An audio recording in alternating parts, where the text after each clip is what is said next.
I have a real distinct pleasure of introducing you to somebody who I admire greatly, Jake Sullivan.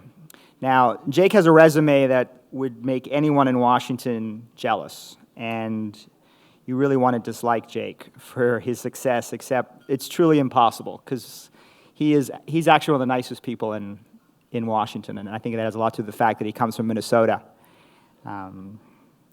He has degrees from Yale and Oxford. He's a Rhodes Scholar. He's been a professor of law. He's been a chief counsel to a Minnesota senator, senior positions on the Clinton presidential campaign. He's been director of policy planning at the U.S. State Department, the deputy chief of staff to former Secretary of State Hillary Clinton. He's now the national security advisor to the vice president. And to add to this already impressive CV, I understand that Jake was a former debate champion, world champion. I've learned about this absolutely the hard way in many spirited discussions with Jake in his White House office on Iran policy. And you would think, if you hadn't seen Jake come on stage, that he would be approaching retirement.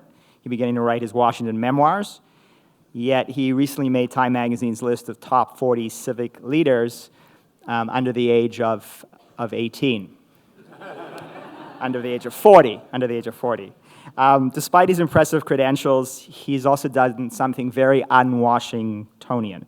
He's actually avoided the public spotlight. He's instead preferred to work quietly behind the scenes. He frequently traveled overseas with then Secretary of State Hillary Clinton.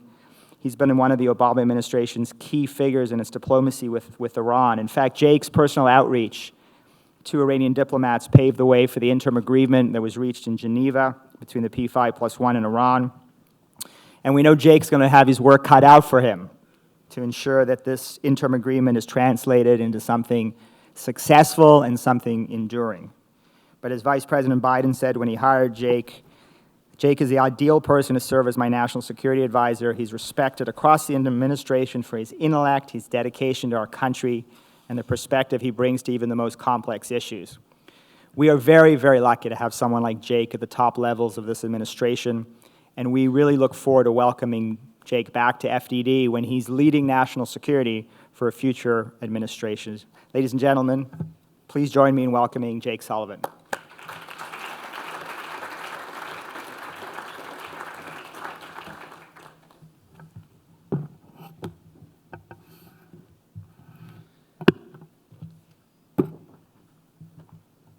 Thank you, Mark. You're much too kind. I also, being an Irish American, have a habit of blushing, and that introduction very much made me do that.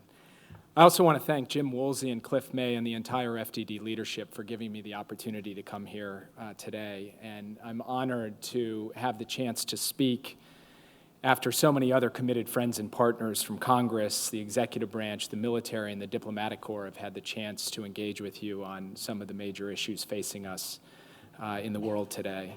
And I want to offer a heartfelt congratulations to the award recipients, to Michael Hayden, to Chairman Menendez and Senator Kirk, and to Chairman Royce and Representative Engel, who I saw in Kyiv just last week when I was there with the Vice President. I told a friend of mine that I was coming to speak at FDD, and he said, "I take it that's not a home game for you." It's no secret that FDD and the administration don't always see eye to eye, but I believe that we do share the same core values and objectives: advancing American interests and universal values, defending free peoples and free markets, and keeping America and our friends safe from terror and aggression. We also share the same commitment to rigorous, evidence-based policy analysis. I'm an avid consumer of FDD's work. I actually get it for free, but I still think I've read enough to earn some kind of bulk discount. And I've spent many hours talking to Mark and his colleagues about Iran in particular. It's always a respectful and thought-provoking debate. And oftentimes in Washington, when people use words like respectful and thought-provoking, they mean they didn't really like the conversation very much. But in this case, I relish them, and I look forward to them because it makes me sharper and it makes our policy better, I believe.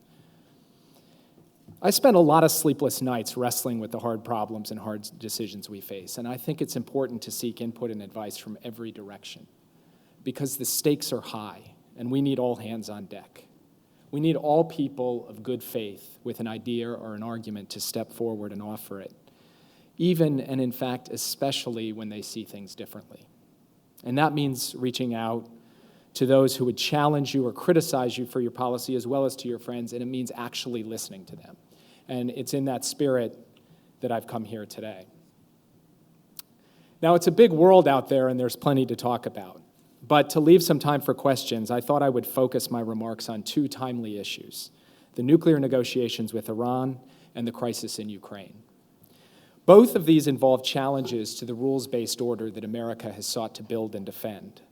Both involve governments that do not share our views or our values. Both demand smart and sustained pressure to counter aggression and transgression, together with strong support for our friends. Let me start with Iran. We all share a common objective, which is to prevent Iran from acquiring a nuclear weapon, now or at any point in the future. And we've made clear that we're prepared to do what it takes to achieve that objective. And there's been broad support over the years for the core logic of our approach, which has been to put the choice to Iran: meet your international obligations or face mounting pressure. And to that end, we've worked closely with Congress and many in this room to construct the most effective sanctions in history. This is something Mark knows a heck of a lot about. Effective because of their strength and breadth, and because of the multilateral support behind them. Of course, sanctions have never been an end in themselves. They're one of the tools, along with enhanced force posture and security and intelligence partnerships, that we've used to change the calculus of Iran's leaders and to provide us leverage to attempt to reach a diplomatic resolution. So when Iran came back to the table last year, we decided it was time to test whether we could convert the pressure we had built into results at the negotiating table. We reached a 6-month arrangement in which Iran agreed to halt progress on its nuclear program and roll it back in a key respect, diluting and converting its 20% stockpile so that it is one critical step further away from a bomb. Iran also agreed to daily inspections at its enrichment facilities and to new access to other key parts of its nuclear infrastructure.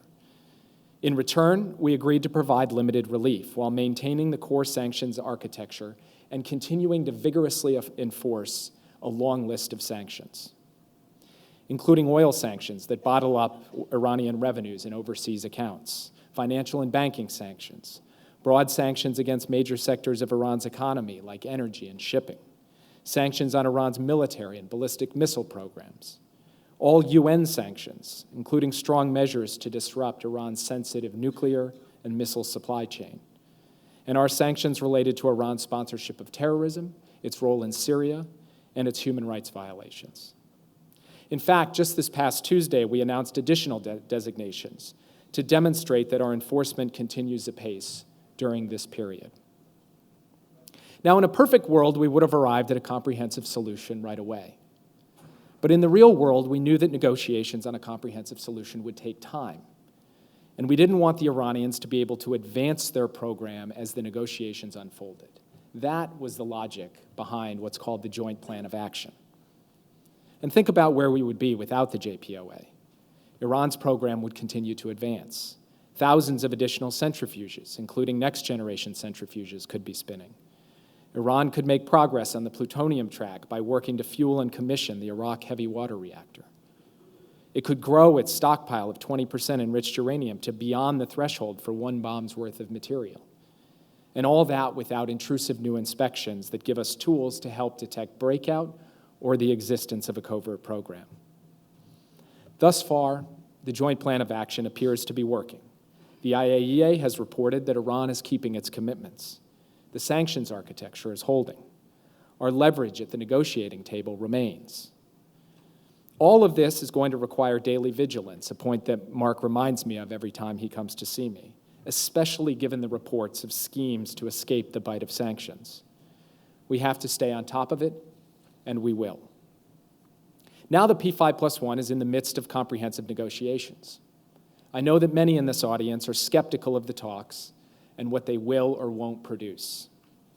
I would ask only that you wait for the outcome to pass judgment, and that you judge whatever the outcome is in its entirety and against the realistic alternatives, not against an unachievable ideal.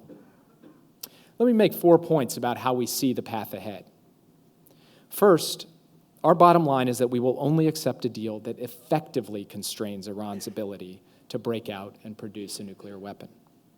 That means real curbs on all elements of the program and a verification regime that gives confidence Iran isn't conducting activities in secret.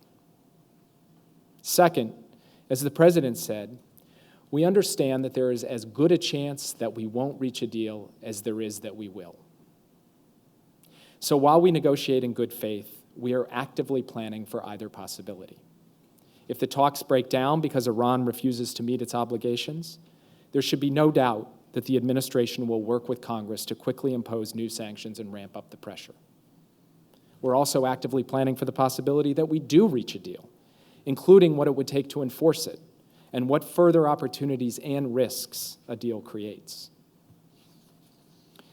Third, even as we negotiate, we're working closely with our allies and partners in the region to counter Iran's destabilizing activities, while also working simultaneously to build the capacity of our friends. Recently, we worked hand in hand with the Israelis on their interdiction of a ship carrying weapons bound for terrorists in Gaza. And our commitment to Israel's security is a bedrock commitment, one that will not falter or waver at any point during this effort. We're engaging at the highest levels with our friends to enhance an already robust security architecture in the region. That was a key part of the President's trip to Saudi Arabia. And all of this work will continue and intensify. Finally, we must continue to speak out against the gross violations of human rights and fundamental freedoms in Iran, and the hateful anti-Semitic rhetoric from some of its leaders. And we must keep providing support and assistance to those brave Iranians seeking to have their voices heard. At the same time, we will spare no effort to bring home safely Amir Hekmati, Saeed Abedini, and Bob Levinson. We believe, as President Reagan and Kennedy did, that clear-eyed and tough negotiations can produce results that enhance our security and the security of our allies. That is what we're striving for, and that is what we want to work with all of you to achieve. With that, let me turn to Ukraine. Much has been said on this subject over the past few days, so I won't give a comprehensive accounting here. For the sake of parity with Iran, I'll make 4 points on this issue as well. First, on Russia. As my friend Torian Newland has put it, Russia's playing the role of arsonist while masquerading as the firefighter. So we've demonstrated that the costs will only mount if Russia continues its destabilizing behavior. We've already expanded our sanctions, targeting not just individuals, but crony-linked firms and banks, as well as Russia's high-tech defense industry. I know that there are those who would like us to do more and faster, but it's hard to deny the economic hit Russia has taken. Its markets are down, its growth forecasts are down, the ruble is down. The world knows that Russia is not a very good bet right now. Of course, Russia has not ceased its illegal intervention and provocative actions. So we must be prepared to impose still greater costs. Beyond Ukraine, there's the larger question of how to handle Putin's Russia and the threat that it poses to the post-Soviet space and beyond. That's a big piece of business, and we're eager to engage with Congress and the people in this room to chart the path ahead. Second, NATO. In response to Russian aggression, America is taking steps to make clear to our allies that we will honor our Article 5 commitments. My boss, Vice President Biden, has been sending that message loud and clear, and we have been backing it up. F-16s to Poland and additional F-15s to the Baltics. Ships in the Black Sea to reassure friends in Bulgaria and Romania. 4 paratrooper contingents for exercises in Poland and the Baltics. And we've asked other NATO allies who are capable of making similar contributions to do so, and many have. This administration's commitment to NATO did not start with this crisis. From contingency planning for the Baltics, to deploying an aviation detachment to Poland, to hosting the NATO summit in Chicago in 2012, we've sought to prepare this alliance for the challenges of the 21st century. The alliance must be prepared increasingly, not just for new threats, but also for the underlying Article 5 commitment that has always bound it together, a commitment to collective self-defense and territorial defense. And we're committed to ensuring that NATO emerges from this crisis even stronger. We're advancing a plan that involves more air policing sorties over the Baltic region, more Allied ships in European waters, and measured ground deployments to enhance NATO's preparedness, training, and exercises.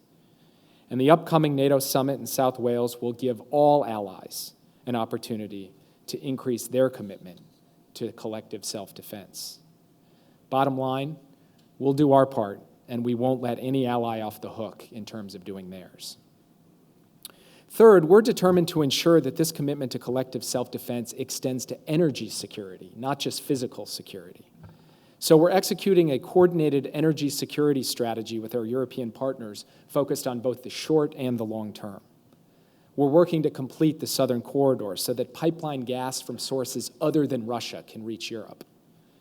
We've conditionally approved significant volumes of LNG for export, and we're committed to putting gas on the global market because we know that increased global supplies helps our allies and partners.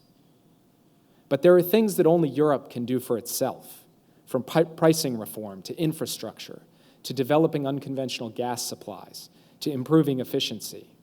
We're pressing Europe to follow through and providing advice and assistance. Fourth, and perhaps most important, there's the issue of supporting Ukraine itself. Just last week, as I mentioned, I was in Kyiv with the Vice President, meeting with political leaders and with some of the brave activists who stared down snipers' bullets on the Maidan.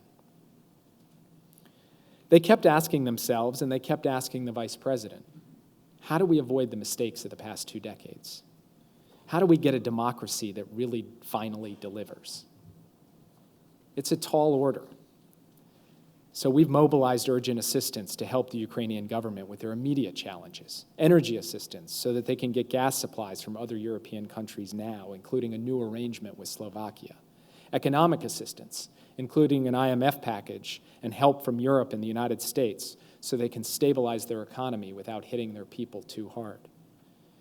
And we're focused now on the elections on May 25th, trying to help Ukraine ensure that all of its citizens can cast their ballots freely and that pro-Russian thugs don't steal that choice from them. This is an urgent priority and a very complex undertaking.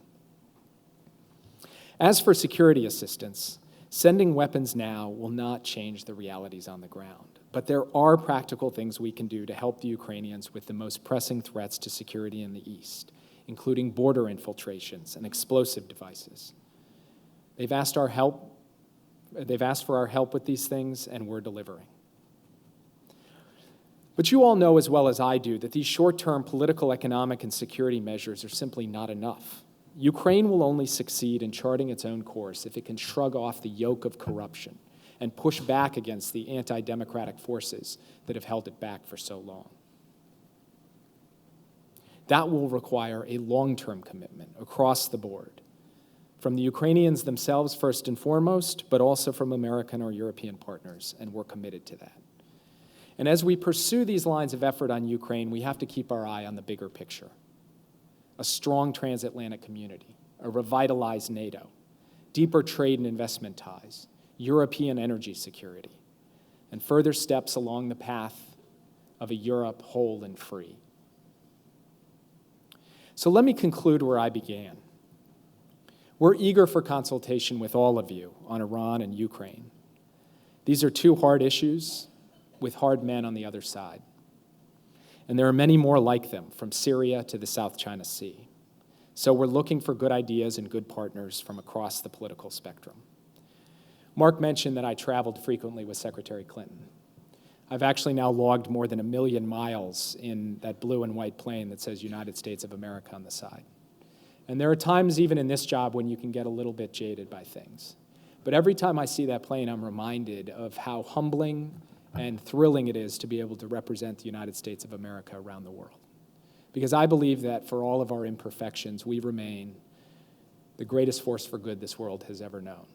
A force for progress, a force for freedom, and we should never forget that, any of us, in government or out. And we have to recognize that we all have to pull through together. So I hope you'll take me up on my invitation to continue working with us to advance the interests and values of the country we all love and the principles we all stand for. And with that, I'd be happy to take a few questions. Thank you.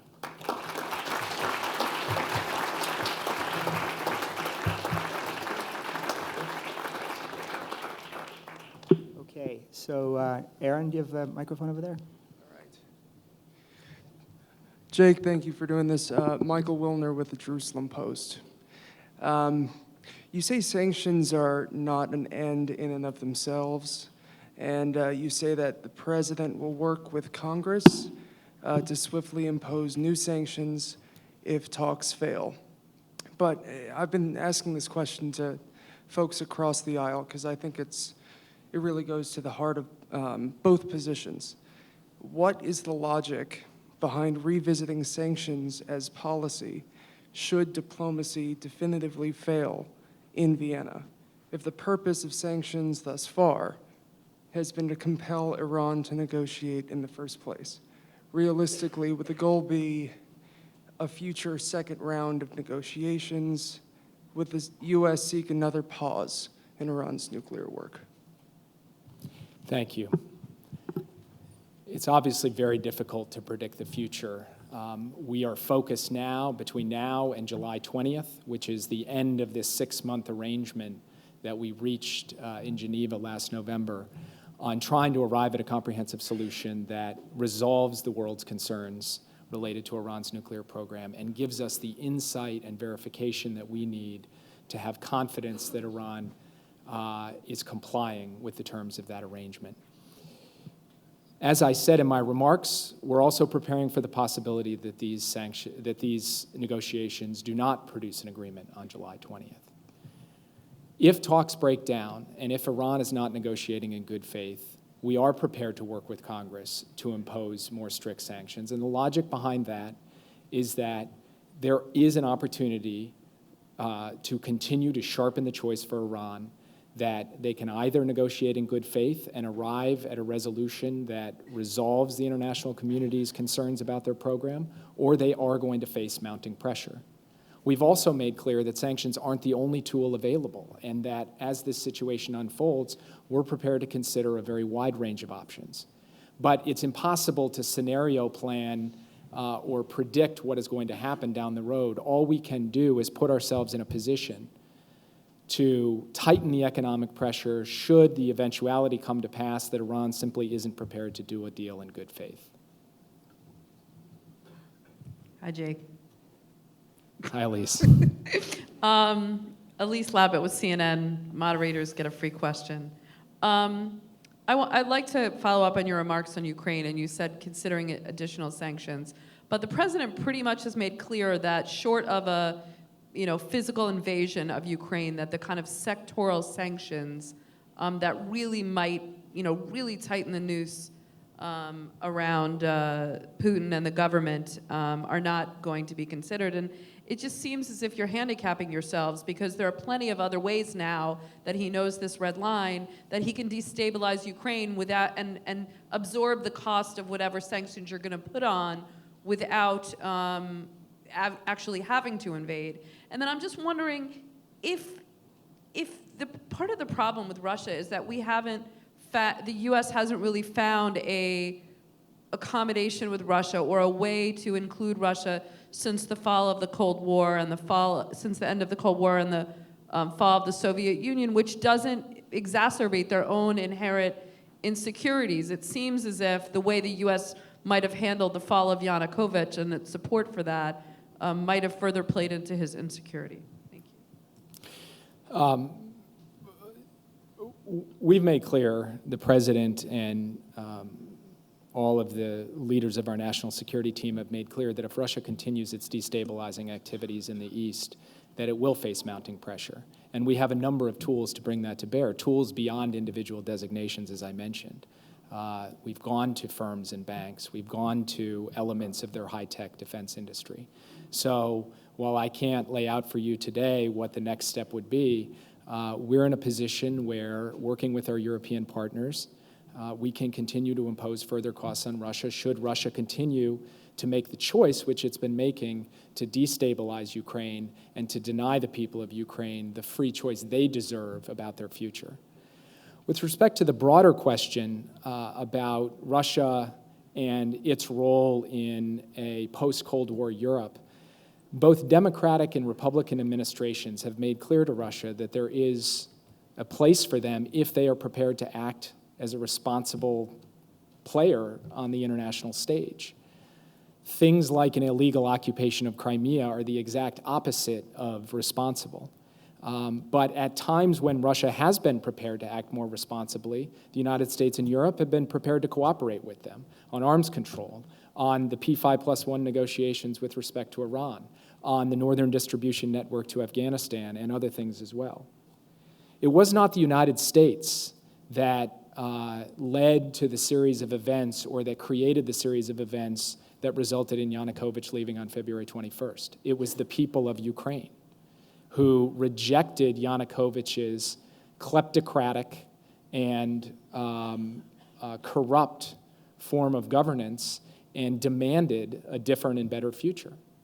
And at the end of the day, what this all has to come down to is the right of the Ukrainian people to make their own choices about their future. It's been our position that Ukraine should have strong, positive, balanced relations with all its neighbors, including Russia. But that at the end of the day, it's Ukraine's choice to make. Putin has fundamentally rejected that notion and has decided that it ought to be Russia's choice to make what happens here. That neither the United States nor Europe can support as a proposition. We reject spheres of influence, and we reject the notion that Putin or Russia should be making determinations on behalf of the Ukrainian people. And that is where this issue of imposing continuing costs comes in.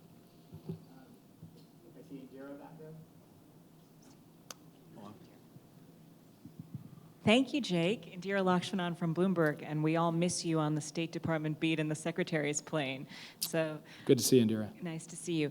I'm also taking the moderator privilege here. I want to ask what the administration is willing to bear in terms of the economic cost of potential blowback, since Putin himself a couple nights ago explicitly threatened to punish energy majors, US and European companies, but particularly he mentioned energy majors. So how much of a cost are we willing to accept for our economy and our businesses? And then beyond that, since you know I'm such a sanctions geek, I'm curious in this case, what real modeling you have to show that Putin will actually respond, even though his economy is tanking. What are you planning if geopolitically holding on to, or meddling in Ukraine is more important to him than whatever hit his economy may take? Yeah.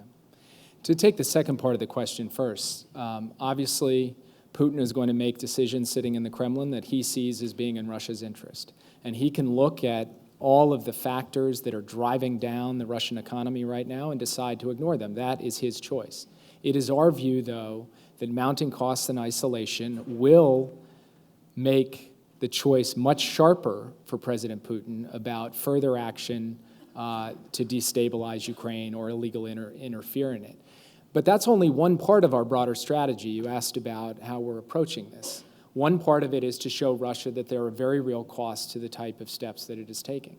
Another part is to stand behind the Ukrainian people as they try to deepen their democracy, stabilize their economy, provide for their own energy security. And then another element is to look at the broader transatlantic partnership and say, how do we position ourselves, this community of free and democratic nations, in a way to take on the challenges of the 21st century and in a way to push back against the aggression of actors like Putin and Russia. And as I laid out in my remarks, that runs the gamut of investments to make today and the sources of our strength so that we are prepared tomorrow for whatever comes at us. It's Article 5 in Nato. It's energy security for Europe, something often talked about, but where more work needs to be done and urgently. It's concluding the transatlantic trade and investment partnership to deepen the investment and trade ties between the United States and Europe. So in that regard, we are also playing the long game here, a game that we believe will position the United States and Europe to succeed on the playing field of the 21st century. With respect to your first question, we've made clear that we are looking at a wide variety of areas with respect to sanctions. And in fact, in the sanctions that we've already done, we've sanctioned an energy company in Crimea. We've sanctioned crony-linked banks. We've sanctioned elements of the high-tech defense industry in Russia. So this is not a matter of Western will or resolve. It's a matter of us taking a look at what Russia is doing and being prepared to impose increasing costs as he proceeds. And we've made clear we're prepared to do that, and we're consulting closely with the Europeans so that we remain on the same page. Dwight Bashir with the U.S. Commission on International Religious Freedom. I want to thank the administration for speaking out regularly on the human rights situation in Iran while engaged in nuclear discussions. But I do want to ask you if I could get some clarity from the administration on the administration's position on sanctions for human rights abuses, which is part of CISADA, the legislation. As recently as December, National Security Advisor Rice said that despite the First Step deal and moving forward, the administration would name others for human rights abuses and impose travel bans and asset freezes. Is that still the administration's position? Because I've noted that some other officials have spoken out, have said some things, including the president has spoken out about abuses, but have traveled back from the imposition of the human rights sanctions, which I don't think has happened, if I'm not mistaken, since President Rouhani was elected in June. So any clarity on that would very much be appreciated. Thank you. Thank you for the question. And as I said in my remarks, this is an important line of effort that has to continue regardless of what is happening on the nuclear file or on any other issue. We've got to stand up for our values, and we need to stand against the human rights abuses and violations of fundamental freedom, including religious freedom happening in Iran. And we have to provide real support to those voices on the ground who want to be heard, who want to push for a better future.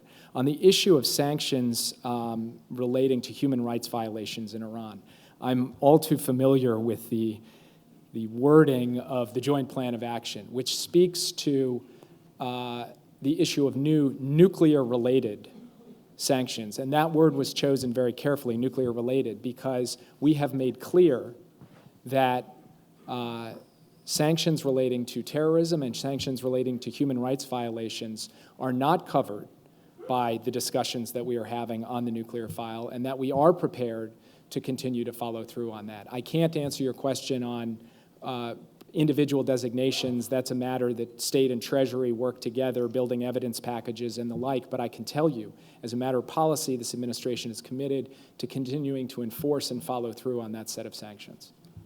I think Jake gets together here by 4:03. Yeah. Jake has this excuse why he has to leave early. I think he's got a basketball game, and he tells me that he's got to go see the president. So we're going to get him out here in a couple of minutes. Patrick, do you want to maybe the last question? Patrick Lawson from the Washington Institute for Near East Policy. Bringing together the two topics you addressed, the Iranian officials have been speaking about large deals with Russia, $20 billion oil barter, $10 billion electrical generating facilities. What's the most effective way that we can persuade Russia that it would be bad to proceed with these things prior to any kind of deal on a nuclear issue? And would it be useful to spell out for Russia, perhaps quietly, what would be the consequences in the event such deals were to proceed? So we've had intensive conversations with the Russians on this now going back months since some of these reports first began to circulate at a variety of levels, including very high levels, to make clear that our view of this is that it's a violation of sanctions and it's a violation of the Joint Plan of Action. We continue to believe that, and the net result of following through on any kind of deal of this kind would be the imposition of sanctions for the behavior being conducted. And we believe that's a part of convincing the Russians and the Iranians not to do it. The other is that as we go through a set of very intensive, sensitive negotiations on the nuclear file, now is not the time to be pursuing these kinds of exercises. That's a point we've registered with both the Russians and the Iranians. But at the end of the day, we're prepared to do what our sanctions architecture is designed to do, which is to push back through designations and the imposition of sanctions against these types of transactions. But beyond that, I would just say we've had the opportunity to go into this in significant detail with our Russian colleagues, both those colleagues who deal with the P5+1 and those who deal with economic and policy matters in Moscow. And we've laid out for them our view of this and what the result would be if they were to follow through. All right. Thank you, guys. And we do have, actually, later tonight, the staff versus interns OVP basketball game, so I hope you'll wish us luck in beating the interns.